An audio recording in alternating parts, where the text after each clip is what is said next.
d'Afrique francophone, le plus suivi du monde, avec un de tes clips a atteint 60 millions de vues sur YouTube quelques semaines ou bien quelques mois après sa mise en circulation. Est-ce que Fally pouvait devenir quelque chose sans avoir passé par Wenge Musica ou bien Koffi Olomide? Moi, je ne suis pas passé par Wenge Musica, même si Wenge Musica a nourri mon enfance, ma culture musicale, parce qu'ils sont des bandals comme moi. Moi, je suis des bandals. C'est des grands frères de ma commune, de mon quartier, comme on dit. On a été tous fans et fiers d'eux, mais je n'avais pas eu l'occasion de prester auprès d'eux.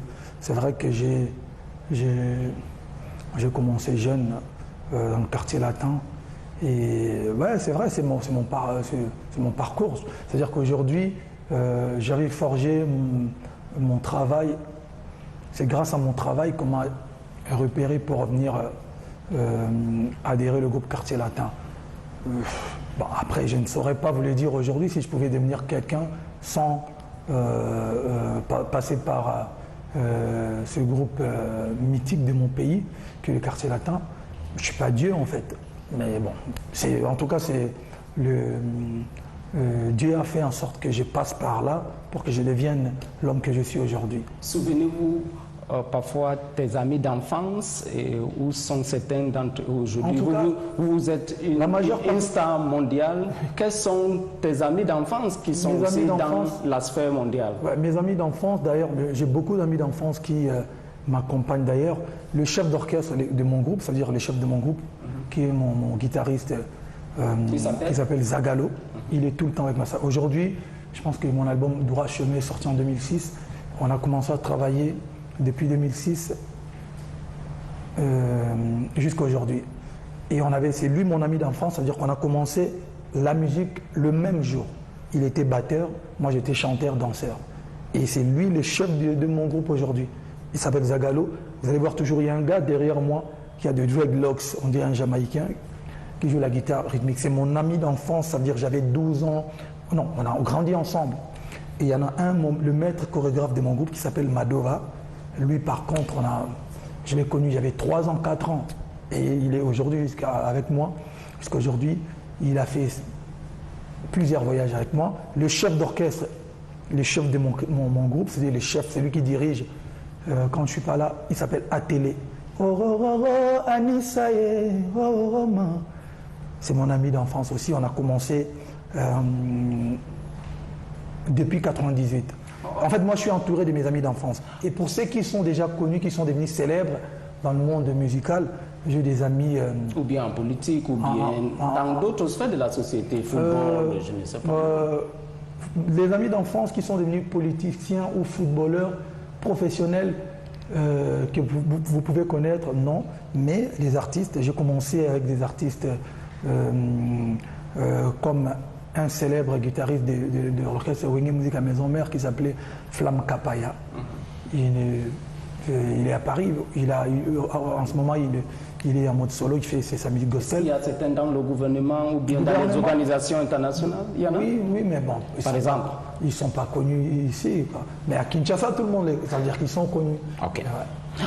Ta discographie compte 6 albums. Aujourd'hui, on va parler Tokos, par exemple, un mot dans ta langue qui veut dire la beauté, si je ne me trompe pas.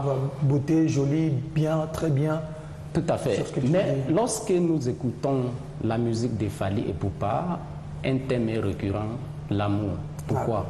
Mais même Dieu nous recommande l'amour. C'est-à-dire que l'amour, je pense pour moi, c'est quelque chose qu'on recommande à tout le monde. Moi, j'aime bien qu'on m'aime, je déteste qu'on me déteste.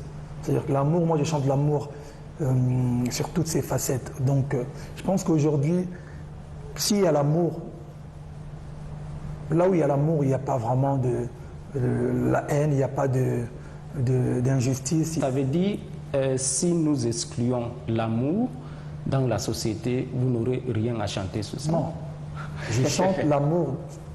Vous savez, l'amour a beaucoup de facettes. Okay. C'est-à-dire, je chante l'amour. Je prends un exemple. Ma chanson Juste une danse? Juste une danse, ça c'est de l'amour, c'est-à-dire que l'amour d'un gars ou une femme qui aime son gars. Mais je prends un exemple de la chanson comme Stop à la guerre, que j'avais sorti en 2013. Oui. RDC, gardons l'espoir. Africa, gardons l'espoir. Stop à la guerre. On dit stop à la guerre. C'est-à-dire, c'est l'amour. C'est-à-dire, on dit, s'il y a l'amour, on ne va pas s'entretuer entre nous.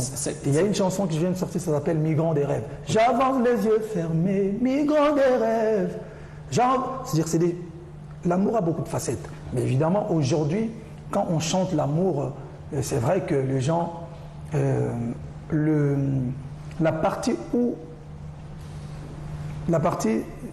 qui est plus, c'est-à-dire exposée, c'est du côté du divertissement, c'est l'amour. C'est l'amour, c'est-à-dire qu'entre... Érotique? Pas érotique forcément, d'un couple. C'est-à-dire que les chansons d'amour, même Roi Salomon le faisait. Tout à fait. Donc voilà, il faut chanter l'amour. Dis-moi les autres causes de la société que vous avez décidé d'utiliser ta voix pour améliorer la société. À un moment, vous avez travaillé, je ne sais pas si vous continuez de collaborer avec la Fondation Jacques Chirac. Vous êtes toujours contre la violence, le viol, les médicaments faux dans la société? Oui, c'est vrai que je suis un artiste philanthrope. J'ai une fondation qui s'appelle Fally Ipupa Foundation. On va parler de cette fondation. Donc je travaille toujours avec beaucoup de... C'est vrai que c'était la question en fait. J'essaye toujours de prêter mon image, ma voix, quand on m'appelle, on me sollicite, pardon, pour des bonnes causes. Donc, voilà. Vous sortez d'une famille extrêmement religieuse. À un moment, vous avez chanté dans la chorale de l'église catholique. Quelle aura été l'influence de ta famille dans ton chemin musical? Ouais, c'est vrai que moi, je suis issu d'une famille religieuse chrétienne. Mon père était un vrai catholique. Ma mère était kimbanguiste et protestante. C'est-à-dire l'église réveillée? Non, même pas l'église des réveils. L'église kimbanguiste, ça existe chez nous, de notre prophète Simon Kimbang. Okay. C'est-à-dire que l'église kimbanguiste, ma famille du côté de ma maman... C'est l'une des grands groupements religieux en République démocratique du Congo. Voilà, il y a les catholiques, il y a et le kimbanguisme. Les musulmans, Armée du Salut, kimbanguiste et les églises des réveils. Donc ma mère était kimbanguiste et protestante. Protestant, j'allais oublier d'ailleurs. Okay. Et puis voilà, mon père était catholique. Et mon grand frère était... Souvenez-vous d'une chanson que vous avez chantée à l'église à l'époque? On chantait beaucoup de chansons. J'ai joué au congas. Vous pouvez vous rappeler un peu? Ouais, il y avait des chansons. C'est des chansons populaires en fait, comme... Yahweh, Yahweh, Kumbama. Yahweh, Kumbama. Voilà, c'est des chansons populaires comme ça là. Tout à fait. Et puis voilà. Bien, Fally, je voudrais que nous évoquions maintenant ta vie associative en commençant par les autres artistes africaines. Quelle est ta vie de collabo? Des collaborations avec d'autres artistes africains? Ma vie, je pense qu'elle est plutôt active au niveau de collaboration. Oui. J'en ai fait pas mal. Je suis... Là, ça va, Tokos. Quand vous faites les collabos, par exemple, avec Wizkid au Nigeria, avec R. Kelly aux États-Unis, est-ce que vous êtes en train d'envoyer un message de multiculturalisme, que vous n'êtes pas simplement confiné dans le monde francophone? Ouais, je pense que c'est un peu le but, non? C'est-à-dire qu'aujourd'hui, on doit pouvoir s'échanger culturellement, donner un peu de la culture musicale congolaise, et puis recevoir un peu de la culture musicale nigériane ou camerounaise ou américaine. C'est bien. La musique n'a pas de frontières, comme je l'ai dit souvent, et la musique n'a pas de langue. C'est-à-dire s'il faut se mélanger pour faire plaisir aux mélomanes, il faut le faire. Moi, je l'ai toujours fait, et je pense que c'est une bonne chose. Ça nous permet de bien se mélanger. Tout à l'heure, je disais, vous avez la capacité de réunir pas moins de 80 000 personnes pour un concert. Vous avez fait pas moins de 20 aux États-Unis, Europe, Afrique. Quand vous êtes devant la scène, qu'est-ce qui te préoccupe? Donner de la chaleur aux gens? Bonne question. Bonne question. Qu'est-ce qui me préoccupe? Je pense c'est de donner le meilleur de moi, faire plaisir aux gens qui ont surtout qui se sont déplacés pour venir me voir et qui ont souvent qui ont payé leur ticket, qui ont pris leur place pour venir m'écouter, chanter, me voir danser. Voilà, c'est le plus important. Et moi, quand je suis sur scène, certes, je prends beaucoup de plaisir quand je suis sur scène, d'abord pour moi, et ensuite j'aime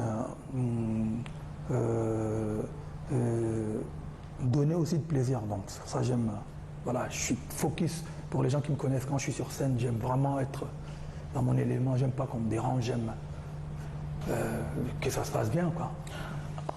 Vous avez eu la chance d'être au même endroit avec le président Barack Obama, les autres. Quand vous avez la possibilité de s'échanger, de discuter avec les décideurs, qu'est-ce que vous leur dites? Cette question, j'ai la tendance de poser aux stars que je reçois souvent. C'est vrai. Moi, j'ai été invité lors de Young African Leadership Initiative qui est devenu Mandela Washington Fellows aujourd'hui. Voilà, on a été invité par le président, initiative lancée par le président Barack, et on a été reçus au Capitole. C'est vrai que nous, moi et mes frères, les Dibanges et les artistes qui étaient là ce jour-là, on a plaidé pour la situation en Afrique, la famine, la sécurité, la paix. Et l'un des sujets importants, c'était qu'on en arrive en 2030, c'est-à-dire objectif fin zéro, surtout en Afrique, c'est-à-dire éradiquer la famine. Voilà. Donc, et puis on a parlé un peu de l'agriculture en Afrique, parce que vous savez, en Afrique, les jeunes pensent que l'agriculture n'est pas cool. Tu vois, tout le monde veut devenir médecin, chanteur, footballeur, pas agriculteur. Donc voilà, c'était des projets, ce genre de projets. J'ai été reçu aussi par Ban Ki-moon. On a toujours parlé de secrétaire général des Nations Unies. Voilà, on a toujours parlé de la situation de notre continent. J'ai pas eu vraiment énormément de chance, si je peux me permettre de le dire, de croiser beaucoup de chefs d'État africains. Mais quand je croise des décideurs, quel que soit dans n'importe quel domaine, je parle d'abord, on parle souvent la vie sociale, on parle de... Bien sûr, on atterrit toujours par la musique qui est mon... Permettez-moi d'épuiser dans les réseaux sociaux et vous poser une question. Vous avez pas moins de 2 millions de followers sur ton compte Twitter, idem pour Instagram, idem pour Facebook. Votre aura pour le service de qui? Je pense que j'ai travaillé pour, d'abord je dirais, mon aura, c'est pour le service de mélomane, parce qu'avant toute chose, je suis d'abord un artiste et un musicien. Les gens qui me suivent, c'est pas parce que je suis politique ou parce que je suis footballeur, c'est parce qu'ils aiment l'artiste Fally Ipupa. Certes, après il y a des gens qui aiment en moi le côté philanthrope ou le côté humanitaire ou le côté, j'ai envie de dire, panafricain, mais voilà, avant toute chose, je reste artiste et musicien. Et j'en profite de ma notoriété pour faire de temps en temps, comme on dit, ramener un peu de sourire aux gens qui en ont vraiment besoin. Il y a quelques semaines, vous avez eu les manifestations ou bien les concerts en Côte d'Ivoire. Et il y avait un débat autour des prix de ces concerts. D'abord, pourquoi tes concerts sont aussi trop chers? Merci beaucoup. En fait, quand les gens disent trop cher, c'est par rapport à quoi? Parce qu'ils pensent que ma musique, c'est une musique de merde. Non, je ne pense pas. Vous savez, aujourd'hui, si les gens peuvent se permettre d'acheter un iPhone ou acheter des costards parce qu'ils trouvent que c'est important, c'est indispensable dans leur vie. Je pense aussi que la musique des Fally est indispensable en quelque sorte. Donc je mérite quand même ce genre de prix parce qu'il n'y a pas un concert. Non, laisse-moi finir. Allez-y, allez-y. Non, vous allez répondre. Voilà. Allez-y. Nous sommes ici pour là. Je ne dis pas que c'est la raison, mais je voudrais que les gens sachent, qu'ils retiennent. À un moment donné, les gens doivent savoir que les artistes ne fixent pas les prix de leurs concerts. C'est les organisateurs. Un artiste, on paye son argent via son manager ou son agent. Il vient pour chanter. Il ne maîtrise pas. Nous, on ne mange pas les francs CFA. Nous, on mange les francs congolais de chez nous. Un peu de dollars. En France et les euros. Je ne pourrais jamais mettre des prix de concerts au Cameroun. Je ne maîtrise même pas les francs CFA. La parité, je ne comprends pas. C'est-à-dire que c'est les organisateurs qui mettent les prix. Et alors, si un organisateur met le prix d'un concert de Fally à un prix que moi je ne maîtrise pas, ça voudrait dire quoi? Ça veut dire que tout simplement, il a tâté le terrain, il s'est dit, à ces prix-là, je vais remplir la salle parce que j'estime que les fanatiques qui aiment la musique des Fally pourront quand même payer ces prix-là pour venir le voir chanter. Et c'est pas tout. Il n'y a pas qu'un seul concert. Il y a des concerts gratuits. J'ai fait un concert à Abidjan, d'ailleurs, là où la polémique a commencé. J'avais fait un concert à 100 000 et le lendemain, j'ai fait un concert à 5 000, 10 000 et le 31, j'en ai fait un gratuitement. Et ben, j'ai chanté 5 minutes, c'était le concert le plus court de ma vie. Vous voyez, on vous donne Fally gratuitement, débordement, bah, je suis resté 5 minutes sur scène. C'est-à-dire qu'à un moment donné, les organisateurs, il faut laisser les organisateurs faire leur boulot. Mais je comprends, moi je ne suis pas un artiste qui veut chanter que pour les gens aisés, pour les gens très très riches. Non. C'est-à-dire qu'à un moment donné, même dans nos pays, dans notre continent, il y a plusieurs classes, plusieurs couches de classes sociales. C'est-à-dire qu'il y a des gens qui sont jeunes, qui peuvent s'offrir un concert à 1000 francs ou 5000 francs. Il y en a qui veulent un concert super privé de 100 personnes ou 200 personnes pour eux. De la même manière, on ne va pas interdire aux jeunes ou aux gens qui veulent venir voir des concerts populaires pour un prix bas. De la même manière, on ne doit pas interdire aux gens qui veulent s'offrir Fally en concert privé restreint. On ne doit pas faire là. C'est la liberté. C'est la liberté. Voilà, c'est la liberté. C'est comme quand vous allez au marché. Tout à fait. Je vous ai compris. Il y a des costards à 100 000. Je souhaite maintenant que vous répondez à la question de ton influence dans la société. Vous êtes une personnalité. Lorsque vous voyez les guerres, vous voyez tout ce qui ne va pas avec ton aura. Est-ce que vous interpellez souvent les gens, arrêtez, ça, c'est pas bon? Ouais, je pense que les gens qui me connaissent, parce qu'il y a des gens qui me connaissent, qui sont là depuis mes débuts. Je venais de vous dire tout à l'heure que j'avais fait une chanson en 2013, Stop à la guerre, quand il y avait la guerre, des massacres à l'est de mon pays, à Goma. À Goma, Ituri, Béni. Voilà. Non seulement j'ai fait une chanson, j'ai envoyé une ambulance médicalisée de plus de 40 000 € à l'hôpital général de Goma. Et après, j'ai repeint des écoles, j'ai acheté des terrains pour des orphelinats, j'ai mis des lots dans une commune à plus de 20 000 personnes enclavées. Laisse-moi finir. Allez-y. On est presque. Allez-y, allez-y. Ah, ok. C'est-à-dire que ma voix, mon talent, ce que je gagne, je partage aussi avec les gens qui sont vraiment dans ça me permet de vous poser une question sur la fondation Fally Ipupa. Yeah. Pour quel besoin? Justement, c'était pour moi une manière d'aider officiellement. C'est-à-dire qu'avant que j'ai créé ma fondation, j'étais membre du PNUD à l'époque. Oui. J'ai fait plusieurs programmes de développement de j'ai fait plusieurs choses, mais ce n'était pas officiel. C'est-à-dire mais quand j'ai créé la fondation, je me suis dit, voilà, je vais créer une fondation, je vais travailler avec mes amis pour pouvoir mettre des actions, mais d'une manière officielle. C'est là où j'ai refait mon école d'enfance. On va aller libérer les mamans qui étaient prisonnières dans des maternités. Parce que ici, comme au Congo, quand les mamans vont dans des maternités pour accoucher, et bien quand elles ne payent pas leurs factures, elles sont retenues prisonnières dans des maternités. Donc moi, j'ai libéré plus de 100 mamans dans des maternités. On a fait plusieurs choses. La prochaine action qu'on a... À un moment, je vous ai vu avec le prix Nobel. Docteur Denis Mukwege. Vous travaillez toujours ensemble? Non, je ne travaille pas avec lui, mais j'ai été visiter son hôpital 2 fois. L'hôpital Panzi, là où les femmes les victimes de viols, parce qu'en fait, lui, c'est les réparateurs des femmes violées, des femmes Les qui ont scènes subi. comme ça vous choquent lorsque Mais vous bien voyez? sûr, bien sûr, ça doit me choquer. On est, attends, quand vous écoutez, il faut, parce que parler, c'est, vous n'allez pas ressentir la même chose. Moi, je me suis déplacé 2 fois, j'ai eu la chance de parler avec ces mamans-là. Ça vous révolte. Prêter un peu de force à ces grands messieurs. Juste après mon concert de Bercy, j'ai enlevé une partie de mon cachet. J'ai donné 20 000 euros pour sa fondation. Et j'en ai donné 15 000 à la fondation des Dadju, qui est mon frère, qui est aussi une fondation qui lutte contre à peu près la même chose. Et voilà, la fondation aujourd'hui est là, elle est active partout. Elle peut être active ici au Cameroun, elle peut être active à Abidjan, et pareil au Congo. Tout à fait, Fally Ipupa.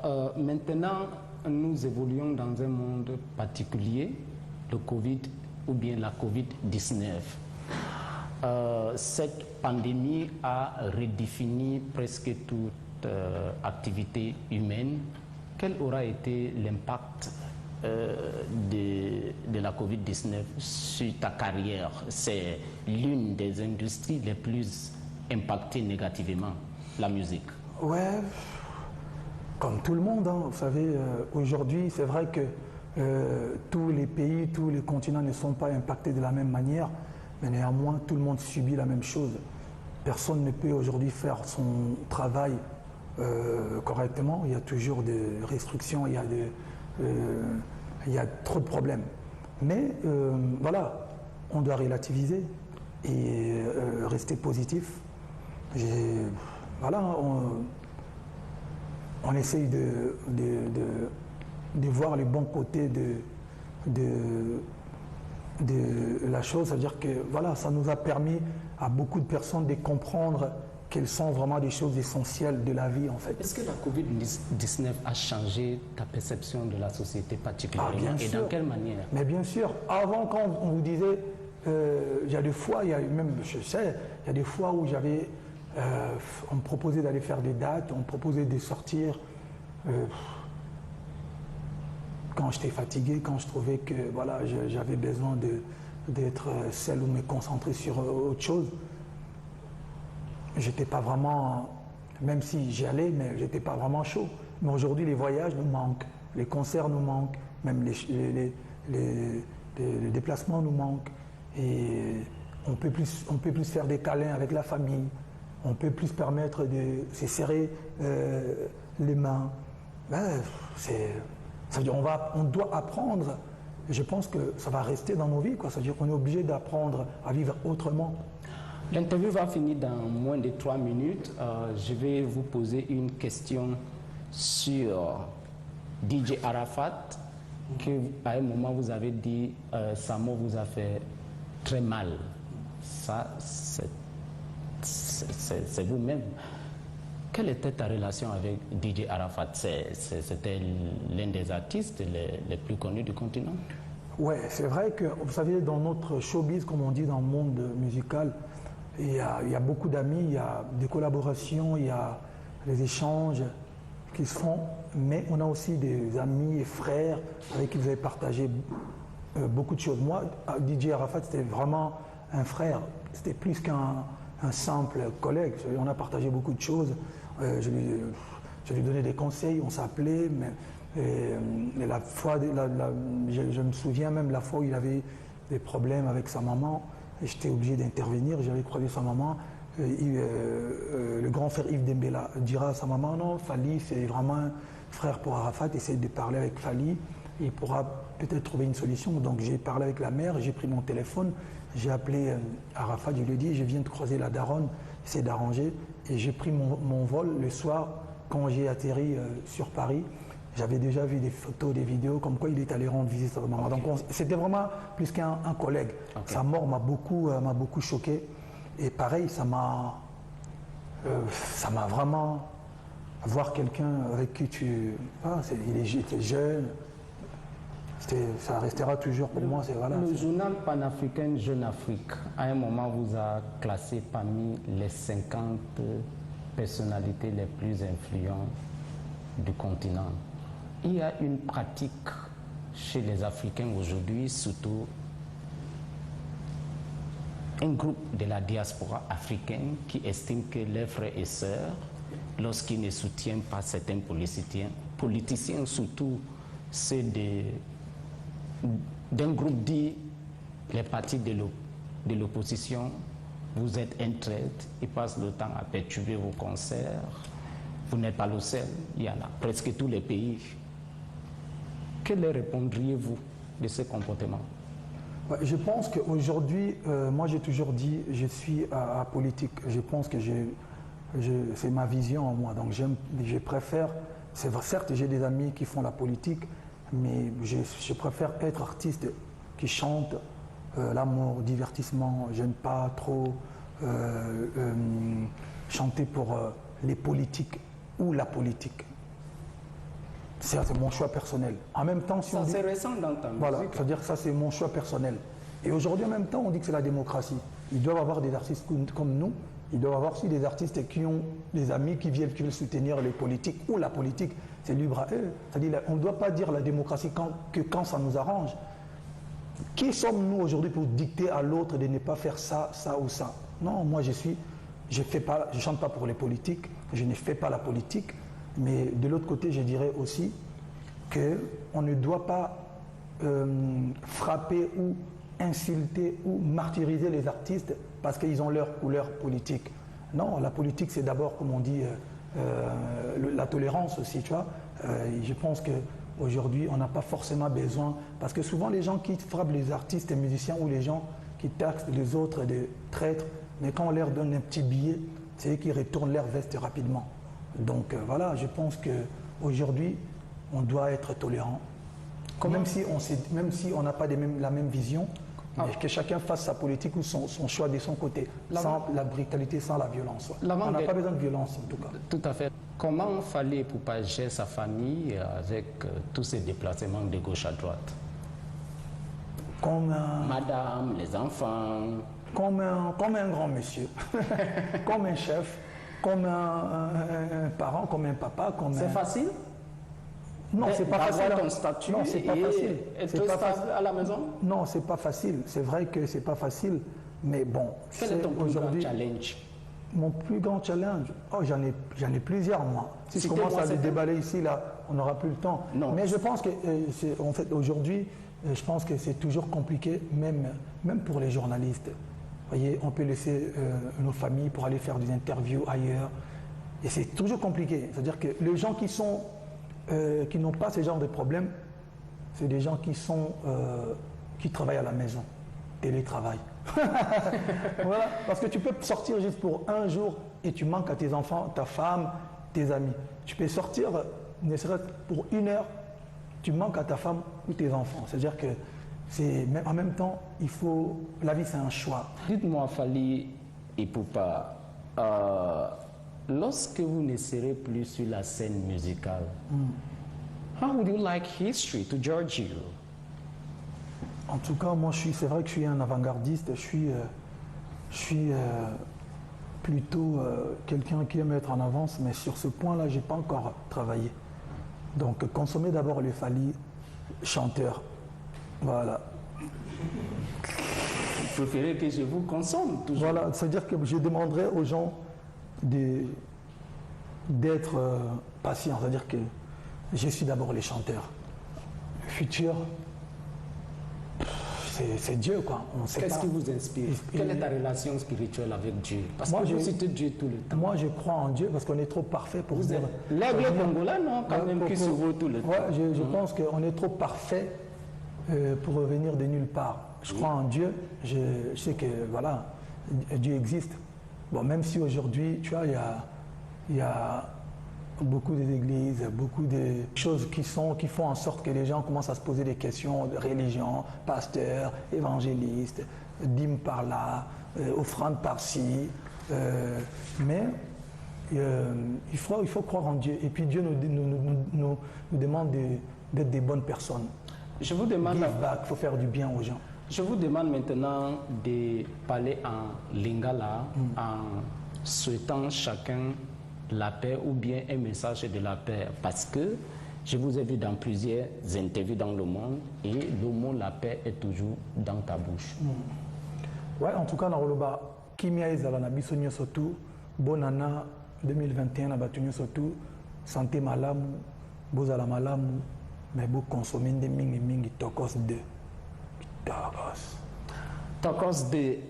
L'interview finit avec vous, Fally Ipupa, et je souhaite que vous faites la capella de Elokoyo.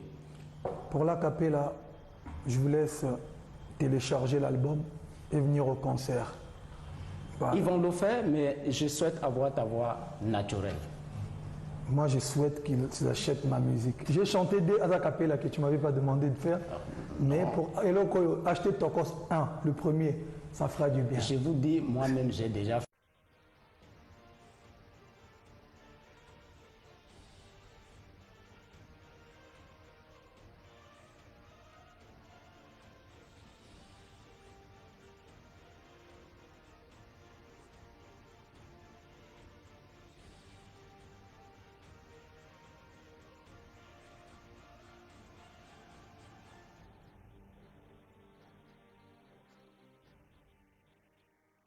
Bonjour et bienvenue à Hilton Hotel à Yaoundé. Il a la capacité de réunir pas moins de 80 000 personnes pour un concert. Il est natif de la République démocratique. CRTV News, ici, toute l'info.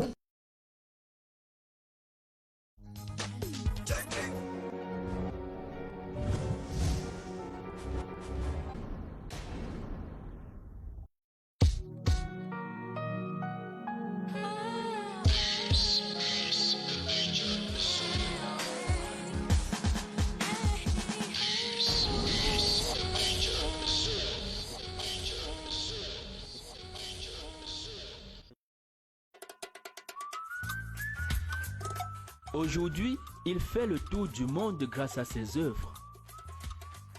Pourtant, il était un banal Camerounais au fond d'un village perdu. Issa Niafaga porte une expérience qui montre que l'art peut réellement contribuer au développement.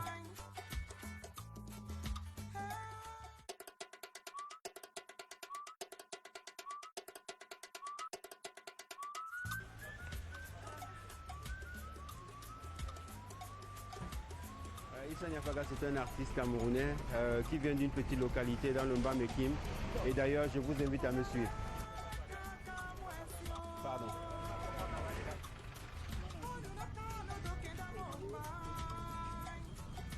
Mon père m'avait toujours dit tu ne seras rien, parce que je ne suivais pas une théologie comme il la voulait, mais un jour je me suis arrêté, je me suis dit je veux devenir quelqu'un.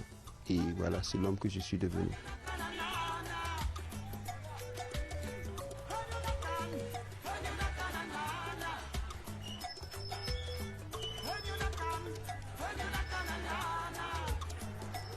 On est arrivé un peu tard et le taxi de brousse qui doit nous prendre est déjà parti. Et donc on a trouvé un relais parce qu'il y a le bac à traverser. Et donc le taxi de brousse s'est avancé parce qu'il faut attendre 2 heures au moins pour traverser le bac. Donc ils ont pris l'avantage du temps.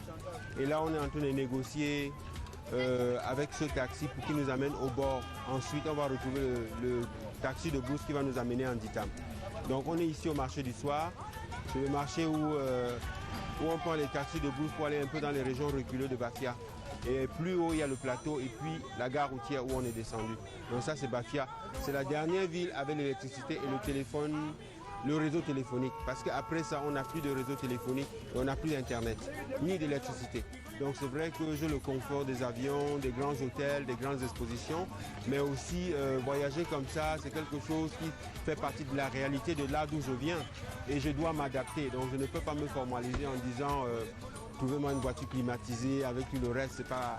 Alors, je ne pense pas que c'est ça le moyen de vivre, il faut pouvoir s'adapter aux situations. Et c'est ce qu'on est en train de faire.